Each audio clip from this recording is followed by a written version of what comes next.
Alright, isang mapagpalang araw sa ating lahat mga wilder o mga kabakal. So, by the way, isa po akong SMAW trainer, teacher ng sa TikTok. Nagtuturo ako sa SMAW grade 12. At the same time, meron din akong tinatanggap na scholarship program. Then nagpa-part-time ako sa isang private na school accredited ng TISDA. So ngayong araw tuturuan ko kayo ng mga tips kung paano makapasa sa SMAW in situ assessment. So lalong-lalo na sa mga gusto magpa-assess na hindi nakadaan sa training, yung mga nasa industry na gustong makakuha ng in situ, pwede kayo maka-direct assessment in situ basta worker kayo ng industry related sa SMAW o sa welding. So yung mga walang experience, walang industry experience, dapat kailangan nyo talagang dumaan sa SMAW NC1 kasi prerequisite yun sa mga walang experience sa welding. Pero yung gustong mag-direct assessment sa SMAW NC2, pwede kayo basta may industry experience kayo. Kailangan lang ng industry certificate na nagpapatunay na nagtatrabaho kayo sa company ng pagwi-welding. So ano ba yung usually yung tanong ni assessor during the assessment, during the interview? So before that, yung SMAW in situ, yung ipi-perform natin is 6G position, 6G na naka 45 degree position. Let's say for example, ito yung pipe natin. So ang position, ang ititira natin, i-welding natin is 6G na naka 45 degree position angle. So naka 45 degree siya na position, mga kabakal. So ano ba yung usually na tanong ni assessor during the interview? So usually common question ni assessor yung tinatanong sa atin kung ano bang tawag nito. Ano bang tawag nito sa ating pipe? So ang tawag nito, mga kabakal, ang tawag nito is single bibil. So nakabibil sa single. So yun lang. Pag tinatanong kayo ni assessor, ano bang tawag nito? So kasi alam mo na, ang sagot mo is single bibil, single bibil. So papaano pag dalawa? So nakadikit na. So may tacking na dito. So nakatacking ka na. So anong tawag? Pag tinatanong kayo ng assessor, anong tawag nito? So ang sagot is groove. Groove ang sagot. So pag nakatacking na yung dalawa, ang tawag natin is groove. Kung marami kayo kasi tayong iba't ibang klase ng groove, may big groove. So ang tawag natin, sagot natin is groove. So ano naman ang tawag nito? Example, anong tawag nito? So ang tawag dito, kasi tinatanong yan ng assessor, isang welding rod, ang distansya nito, ang kakapal nito, isang rod. So ang tawag nito is root fish. Dito tayo magtataking at dito tayo magdadaan yung penetration natin. So again, root fish. So ano naman ang tawag sa distance from one pipe to another pipe? No. Anong tawag nito? So ang tawag natin dito is root gap. So ilan ba ang distansya ng root gap? So pag beginners kayo, hindi kayo dumaan sa training, so pag kayo lang self practice or DIY practice na diretso assessment, so ang distansya nito mga kaibigan, so distansya nito is 1/8. Ibig sabihin, yung rod mo na 1/8, yung filler metal, yung ganito, ito, yung punta nito sa Ilonggo punta, yung dulo nito na walang coat o walang flux. Ang tawag nito is ang measurement dito is 1/8. So 1/8 yung distansya, mag-tacking tayo. So ang ating measurement is 1/8. Pag ganito, tingnan natin, dapat makadaan yung dulo ng yung rod na walang filler, yung bare electrode, walang flux. So 1/8. So gets natin, alam nyo na paano, ano bang distansya, ano bang tawag dito is single bevel, and then pag dalawa, groove, and then ang tawag dito is root face. Ang distansya from one pipe to another pipe is root gap. So ano namang tawag pag after na mag-welding tayo, tapos na nating mag-welding, nakapenetrate na tayo nung yung nag-root pass na tayo. After natin nag-root pass, ang tawag natin sa penetration, ang sa root pass natin, ang tawag natin is penetration. Ilan naman yung distansya o yung anong kapal ang required ni TISDA na acceptable sa assessment.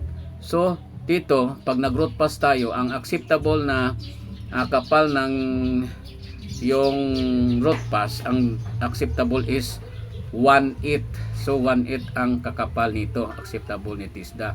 So ganyan lang. So pag ganyan, pag nag-root pass tayo, dapat kailangan naka-keyhole.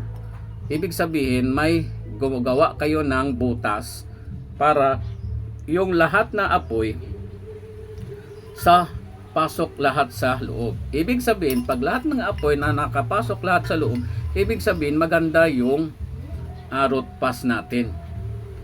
So pag na-notice natin, pag nagtira tayo, pag ang apoy balik lahat sa iyo, ibig sabihin hindi ka nakagawa ng keyhole. So kailangan mo talaga gumawa ng keyhole para maganda yung root pass natin. So yun lang talaga, kasi yun lang talaga ang ino-observe ni assessor, yung root pass mo at saka yung capping sa assessment. So ilang tira ba yung SMAW in situ? Ilang tira? So mayroon tayong tatlo. Yung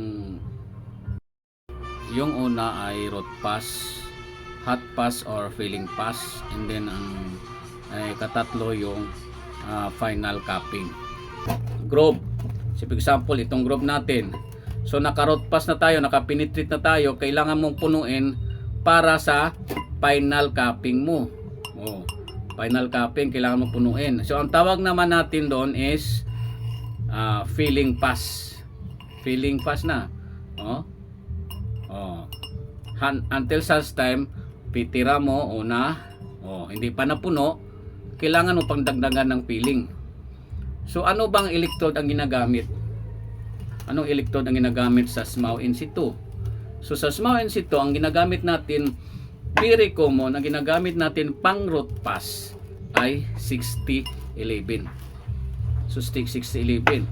Kasi during the assessment, yung TISDA yung nagpro-provide ng lahat ng consumables. So yung standard, yung common, kahit saan kayong assessment center magpunta, yung ginagamit ay 6011 pang root pass, pang penetration. Kasi yung yun naman talaga ang capacity or kapasidad ni 6011 is 6011 is good for penetration.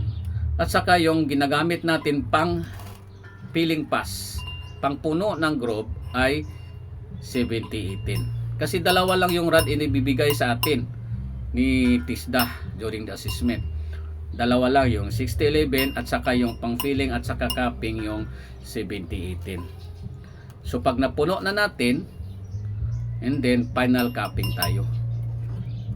Ilan ba yon sa capping? So mayroon tayong tatlong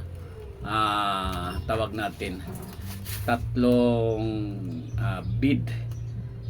Tawag natin sa product natin sa pag-welding yung umuumbok, yung tawag natin is bead. Oh, yung nagko-cover sa bead after nating mag-welding, yung tinitiltig natin sa chipping hammer, ang tawag natin is slag. Slag yun. So, next, ano pang tinatanong ni assessor? Pagkatapos ng assessment, i-present mo yung pipe mo, kasi yung assessment is 2 hours. So, pagkatapos mo ng kahit minsan ang iba, kasi yung ibang assessor kailangan talaga na alam mo yung paano sumagot sa mga tanong. And then sa nasabi na sa performance natin, so 2 hours actual. So ibang mga nagpa-assist, ang iba 1 hour tapos na, iba 1.5 hour tapos na. So may iba rin na dapat hindi kayo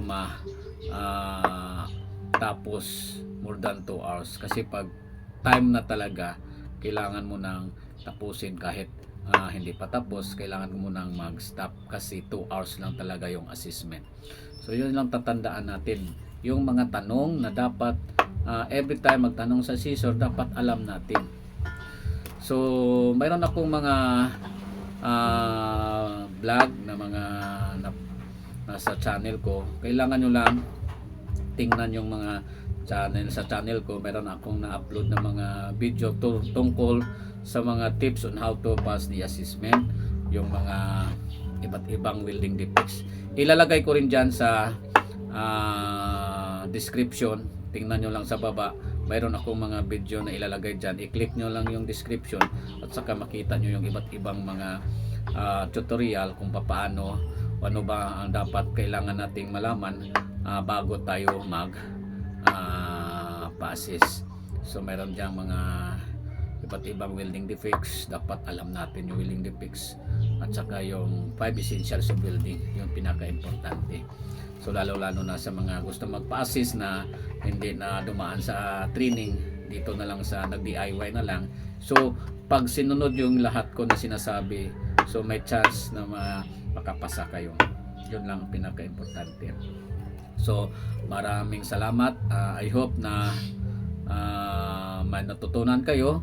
At kung nagustuhan yung video ko, paki-subscribe naman at saka paki-share sa mga kaibigan natin magpa-assist. Paki-hit na lang yung notification bell button para ma-notify ka sa mga latest upload na video. Maraming salamat.